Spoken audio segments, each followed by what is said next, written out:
أعوذ بالله من الشيطان الرجيم. بسم الله الرحمن الرحيم.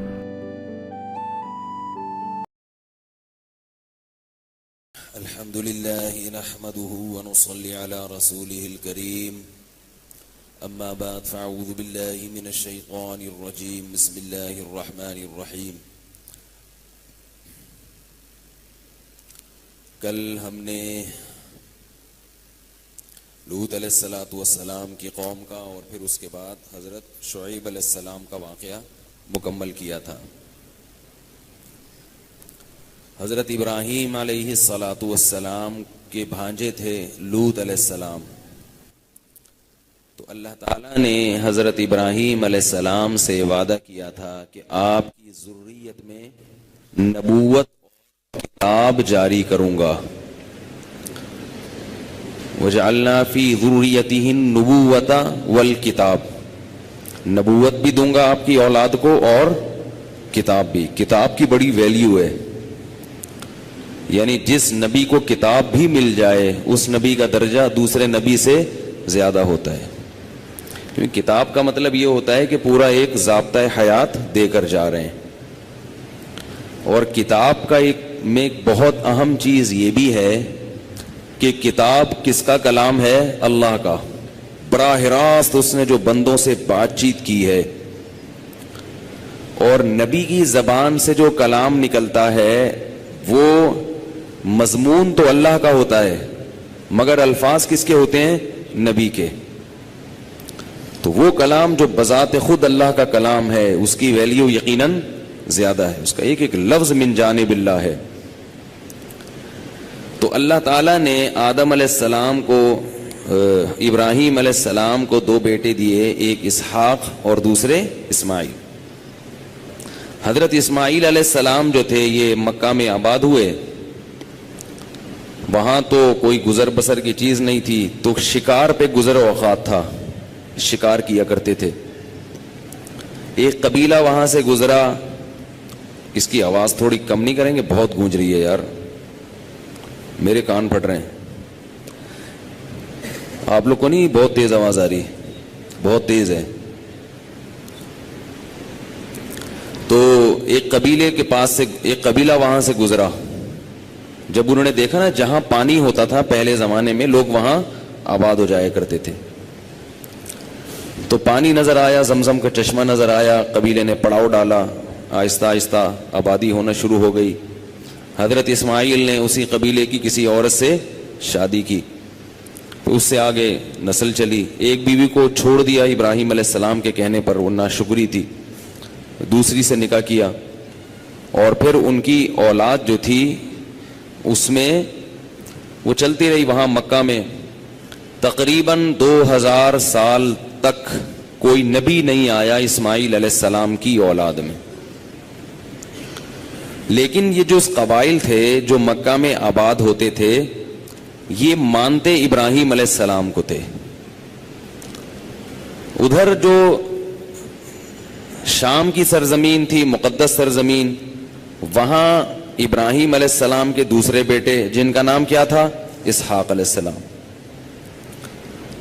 تو وہاں اسحاق علیہ السلام اللہ کے نبی تھے, دین کی تبلیغ ہوئی, دین کا بول بالا ہوا وہاں پہ. اور بیت المقدس جو فلسطین میں تھا وہ بھی شام میں داخل ہے, وہ اللہ کی طرف سے قبلہ مقرر ہو گیا. سمجھ رہے ہیں؟ قبلہ مقرر ہو گیا وہ, کہ وہاں رخ کر کے نماز بھی ہوگی, اور عیسائیوں یہودیوں کا حج بھی وہیں ہوتا تھا. ادھر اسماعیل علیہ السلام کی اولاد میں آہستہ آہستہ آہستہ آہستہ ایک وقت کے بعد وہی بت پرستی کا رواج پڑ گیا جو نوح علیہ السلام کی قوم میں, قوم عاد میں, قوم سمود میں جو ان میں رواج پڑا وہ یہاں بھی پڑ گیا. اور بیس وہی تھی, عقیدت میں غلو. دیکھو ایک ہی برائی ہے جو دنیا ہمیشہ سے کرتی چلی آ رہی ہے, وہ کیا ہے؟ عقیدت میں غلو, تصویر سازی. بزرگوں کی تصویریں دودھ والے دکان پہ رکھتے ہیں, جیسے دیکھا ہوگا. پرنس آغا خان کی تصویریں آغا خانی رکھتے ہیں. اسلام نے دنیا میں آنے کے بعد تصویر پر پابندی لگا دی. یہ تصویر بنانے کی اجازت نہیں ہے. ختم قصہ. تبھی آپ کو محمد صلی اللہ علیہ وسلم کی تصویر کہیں بھی نظر نہیں آئے گی, کیونکہ صحابہ تو نبی کے عاشق تھے اور اس زمانے میں تصویر سازی کا فن عروج پر تھا, عروج پر. لیکن صحابہ نے محمد صلی اللہ علیہ وسلم کی تصویر نہیں بنائی. اتنی سخت پابندی لگا دی نبی نے. بلکہ نہ صرف یہ کہ تصویر بنانے پر پابندی لگائی, صحابی کو حکم دیا کہ کہیں بھی تصویر نظر آئے اسے مٹا ڈالو. جب مدینہ میں آئے ہیں نا, حضرت علی کو تشکیل کی ہے, جہاں بھی کوئی تصویر نظر آئے مٹا ڈالو, قبر ایک بالش سے اونچی نظر آئے برابر کر دو. یہ جو اتنے بڑے بڑے پلازے بنے ہوئے نا قبروں پہ, نبی صلی اللہ علیہ وسلم نے مدینہ جاتے ہی ان پلازوں کو ختم کیا تھا. کوئی چھوٹا سا کوئی بھی مرتا ہے, کوئی پتہ نہیں کہ بزرگ بھی ہے یا نہیں ہے, اس کی قبر پہ پلازے پہ پلازے. اور ہماری قوم میں اندر جو ہے نا وہ عقیدے کی خرابی نکلتی نہیں ہے. بیان بھی سن لیتے ہیں, پھر بھی فون کر کے کہتے ہیں حضرت والدہ کی قبر پہ تھوڑی سی اینٹیں لگا دوں. کیوں ہے یہ؟ بنی اسرائیل کے دل میں جیسے گائے کی محبت تھی نا, نہیں نکل رہی تھی, ایسے ہی قبر پرستی ہماری قوم سے نہیں نکل رہی. بھائی جب ایک چیز نہیں ہے تو کیوں اس کے قبر پہ اینٹیں لگا کے کیا ہو جائے گا؟ کچھ نہ کچھ کرتے رہتے ہیں کہ یار کچھ تو ہو, کچھ تو ہو. چھوڑ دو قبروں کا پیچھا, دعا مانگو میت کے لیے بس. فقہا نے لکھا ہے کہ جس قبر میں مردہ دفن ہوا نا, 10 سال کے بعد اس قبر کو برابر کر کے دوسرا دفنا دو اس کے اندر. 10 سال کے بعد کیا ہوگا؟ قبر کیا کرو؟ ختم, فنش. یہ تو جب تک اکرام ہے, جب تک اس کی باڈی کسی حد تک محفوظ ہے. جب باڈی ختم, مٹی میں تحلیل, اب کھودو دوسرا مردہ, تیسرا مردہ, 10 سال کے بعد تیسرا مردہ, 10 سال کے بعد چوتھا مردہ. ہم نام لگا لگا کے, تختیاں لگا لگا کے پتہ نہیں کیا یاد رکھنا چاہتے ہیں. بھائی کیا یاد رکھنا چاہتے ہیں؟ آج آپ اپنے بڑوں کے نام قبروں پہ تختیاں لگا رہے ہو, کل آپ کے نام پہ تختیاں لگی ہوئی ہوں گی, پرسوں آپ کے نام پہ تختیاں لگانے والوں کے نام پہ. بھائی اتنے لوگ جیسے دنیا میں چلے گئے, نشان مٹ گیا تو آپ کا بھی مٹ جائے گا. تو کیوں ان چیزوں پر اتنا فوکس کر رہے ہو؟ کون یاد رکھے گا؟ کب تک یاد رکھے گا؟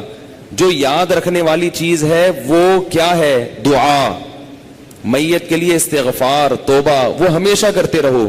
قبروں کو زیادہ جو ہے نا پروٹوکول دینے کی ضرورت نہیں, بس بے اکرامی نہ ہو قبر کی, اتنا کافی ہے. بے اکرامی نہ ہو, باقی اس کی تعظیم کرنا یہ غلط ہے. تو اس لیے ہماری شریعت نے قبر پرستی پہ بھی پابندی لگا دی اور تصویر بنانے پر بھی. البتہ یہ تصویر جو شرک پھیلا ہے نا, ہاتھ سے بنی ہوئی تصویریں یا کیمرے سے تصویر لے کے دیوار پہ چپکا دی, جو ڈیجیٹل تصویر ہے اس کے بارے میں علماء کی دونوں رائے ہیں. ویسے بھی ڈیجیٹل تصویر کی عبادت نہیں ہوتی, کیونکہ ڈیجیٹل تصویر جو ہے نا اس کا لوگوں کے ذہنوں میں تصویر والا مفہوم ہے ہی نہیں.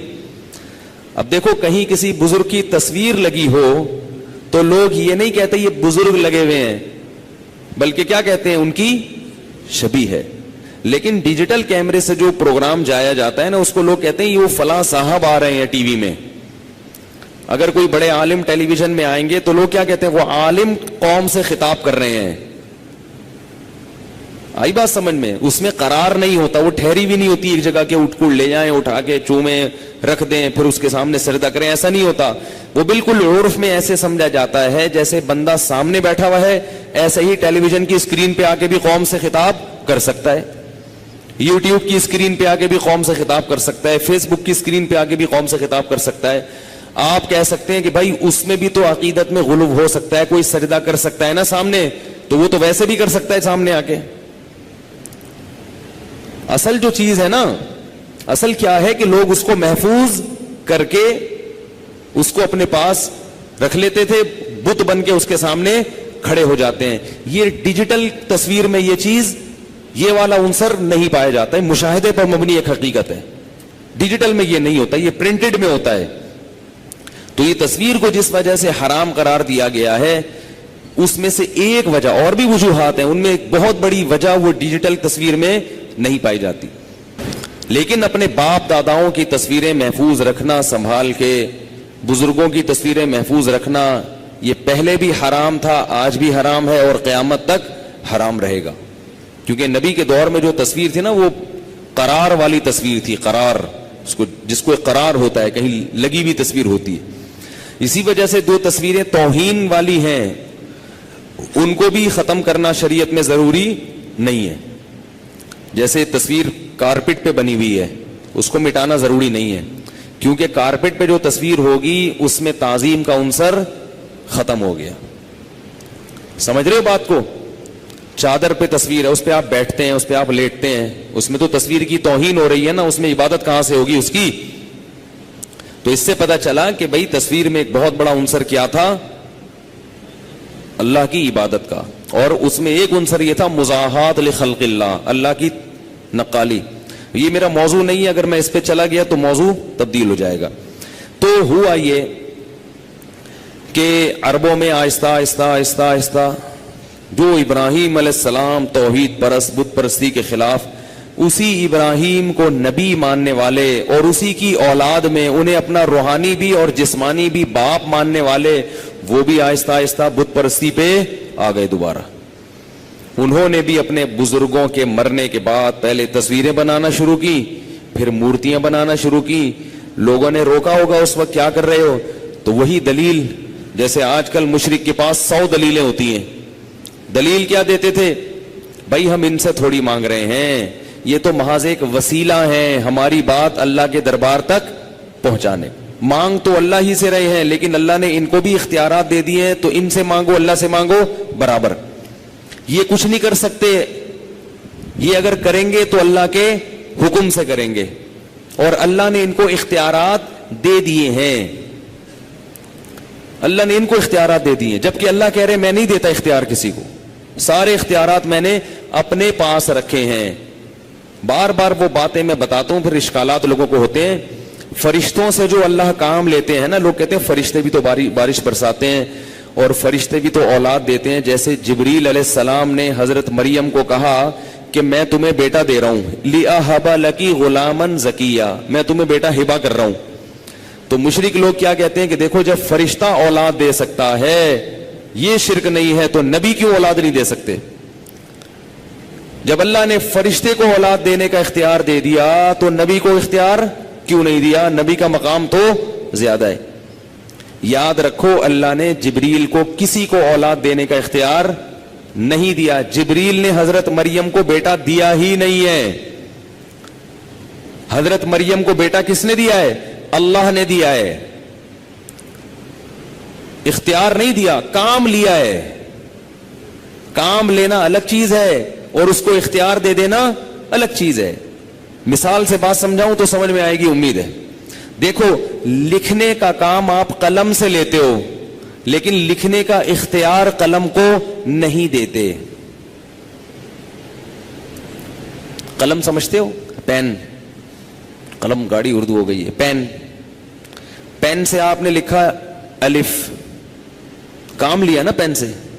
بے، تے، جدھر گھماؤ گے ادھر گھومے گا.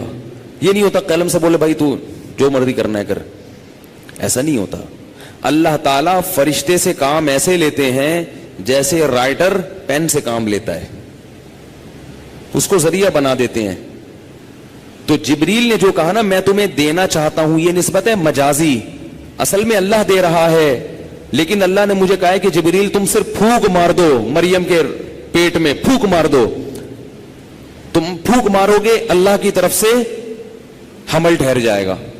تبھی اللہ کی قدرت ہے، یہ جبریل کی قدرت نہیں ہے. تو ذریعہ بنے تھے تو مجازن نسبت کر دی. مجازن نسبت میں حقیقت نہیں دیکھی جاتی.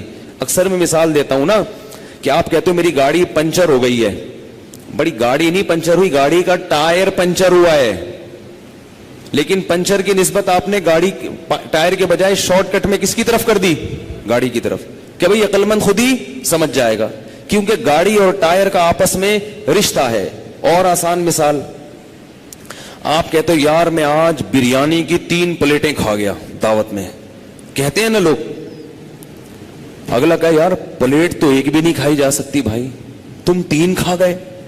تو وہ کہے گا اصل میں پلیٹ کے اندر جو بریانی تھی وہ کھائی ہے میں نے. نہیں نہیں تم نے تو پلیٹ بولا ہے, تم تو پلیٹ. وہ بولے بھائی وہ کیونکہ بریانی اور پلیٹ کا آپس میں بڑا گہرا لنک ہے, تو میں نے کہا کہ بریانی کی نسبت ہٹا کے کدھر کر دو, نسبت پلیٹ کی طرف کر دو, اس لیے کہ تم خود سمجھدار ہو کہ پلیٹ نہیں کھائی جا سکتی. تو لہذا اس کی طرف نسبت کرنے سے مقصد کیا ہے کہ عقل مند کے لیے اشارہ کافی ہوتا ہے. تو اللہ تعالیٰ نے پورے قرآن میں بتا دیا کہ میں نے کسی کو اختیار نہیں دیا نہ اولاد دینے کا نہ بگڑی بنانے کا.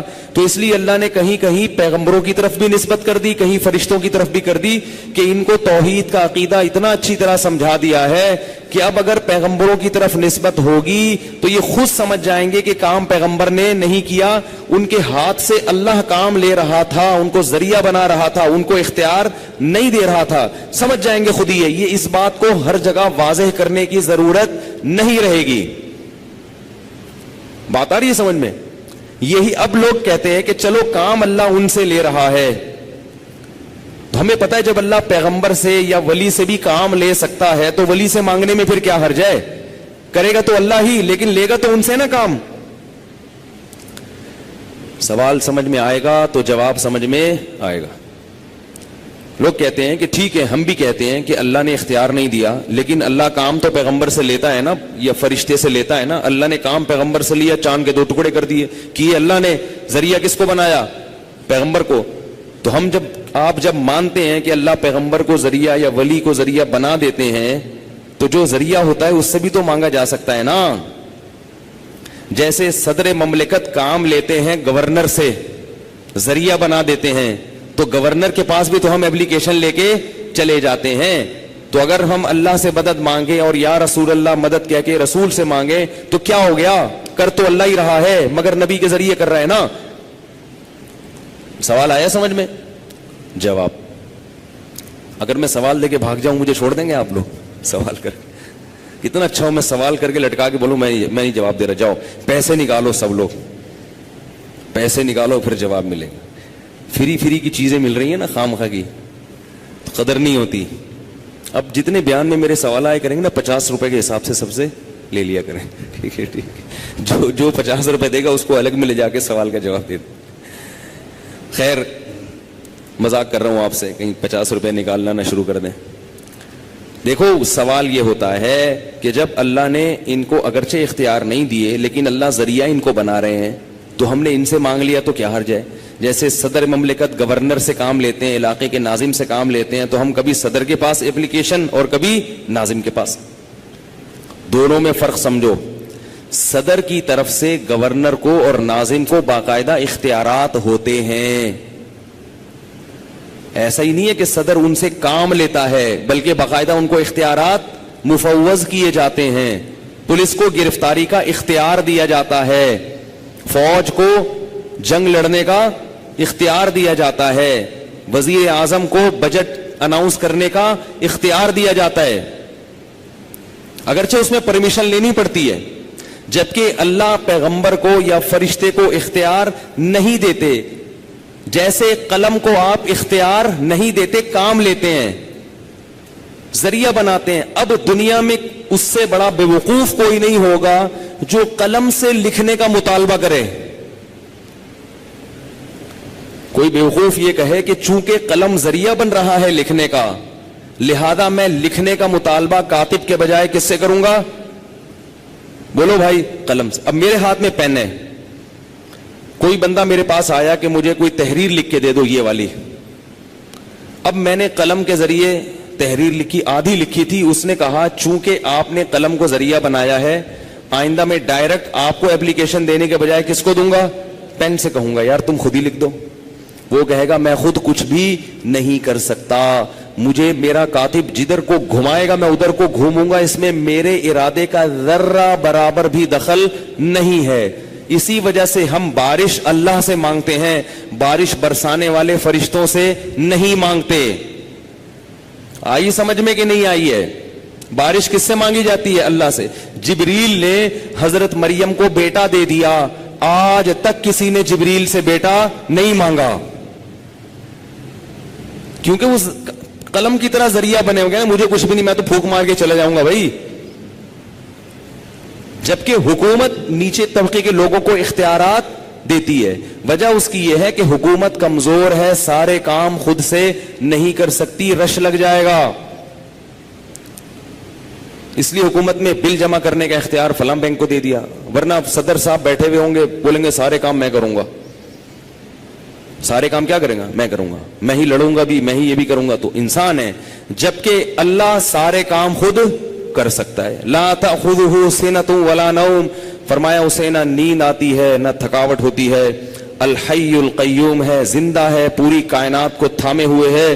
کل یوم ہوا فی شان, ہر وقت کوئی نہ کوئی کام کر رہا ہے. کروڑوں نوعیتوں کے کام ایک ایک سیکنڈ میں کر رہا ہے اور وہ تھکتا نہیں ہے. تو اس کو ضرورت نہیں ہے اپنا کوئی وزیر یا اپنا کوئی نائب بنانے کی کہ بھائی میں سارا سب کو دیکھ نہیں سکتا, کچھ تم کر لو. ایسا نہیں ہے. تو اس شرک کی نفی ہے قرآن میں. یہ والا شرک کبھی بھی نہیں ہوا کہ اللہ کے علاوہ بھی کوئی اللہ ہے. مشرکین سے جب پوچھا جاتا تھا, قرآن میں جگہ جگہ یہ آیت ہے, وَلَئِن سَأَلْتَهُم مَّن خَلَقَ السَّمَاوَاتِ وَالْأَرْضِ, ان سے پوچھو کہ آسمانوں اور زمین کو کس نے بنایا, لَيَقُولُنَّ اللَّهُ, قسم اٹھا کے کہیں گے کہ صرف اور صرف اللہ نے.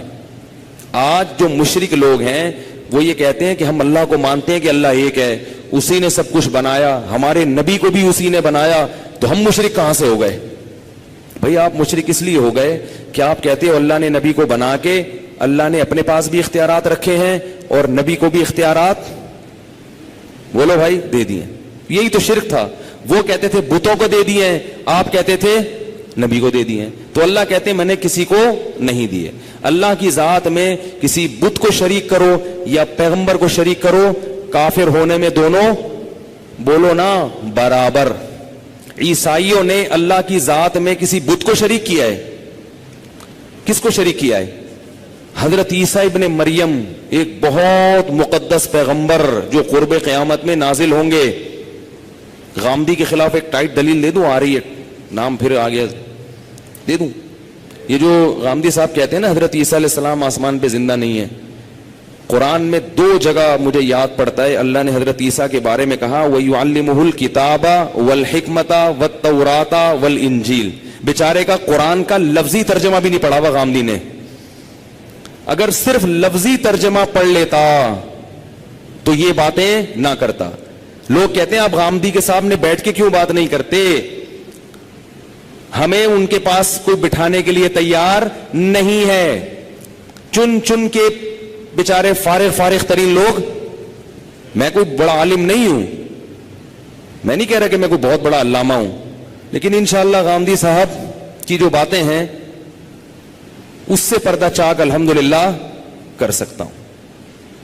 تو فارغ ترین قسم کے جو بندے ہیں نا, لا کے بٹھایا جاتا ہے, اور جب ان لوگوں کو کہا جاتا ہے کہ فلاں مولوی صاحب آ رہے ہیں, یہ تیار نہیں ہوں گے آپ سے بات چیت کے لیے. اب دنیا کو یہ چیزیں تھوڑی نظر آ رہی ہوتی ہیں. دنیا کہتی ہے ہر مولوی کو شکست دیتا ہے بھائی, کوئی بھی اس کے سامنے ٹھہر نہیں سکتا. میں ایک دفعہ بچپن میں وہ کھیل رہا تھا شطرنج کھیلنا جائز نہیں ہے, بچپن میں تھوڑا بہت شوق تھا, تو مجھے کوئی کھیلنے کے لیے مل نہیں رہا تھا. تو میرا بھانجا تھا بہت چھوٹا, 5 سال کا, میں نے اس کو بٹھا لیا, میں نے کہا وہ کھیلو. تو میرے بڑے بھائی نے دیکھا, بولا اس سے چھوٹا نہیں ملا کوئی. اس سے چھوٹا نہیں ملا کوئی, اس کو ہرا رہے ہو یار بیٹھ کے. مجھے بڑی شرم آئی, میں نے کہا کوئی کھیلنے کے لیے تیار ہی نہیں ہے. لیکن ایک بات ہے کہ جیسا بھی ہو ہرانے کا مزہ آتا تھا, ٹھیک ہے نا, ہرانے کا اپنا مزہ ہوتا ہے. تو پہلے سے ہی ایسی پارٹی لے کر آؤ سامنے جس کو ہرانے کا مزہ.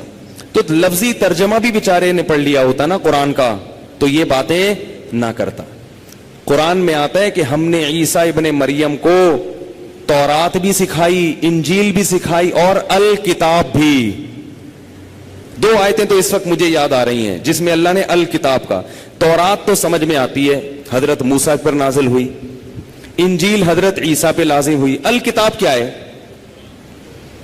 الکتاب عربی میں ال جب لگتا ہے تو مخصوص کتاب جس کو سب جانتے ہیں, ال وہاں لگتا ہے. جیسے اس کی مثال ایسے ہے, جیسے میں آپ سے کہتا ہوں جاءنی رجل, میرے پاس ایک بندہ آیا. کیونکہ یہ بھی معروف نہیں ہے نا, معروف نہیں ہے, تو میں اس پہ تنوین لگاؤں گا, الرجل نہیں کہوں گا, میں سے کہا کہوں گا رجل. کیا کہوں گا؟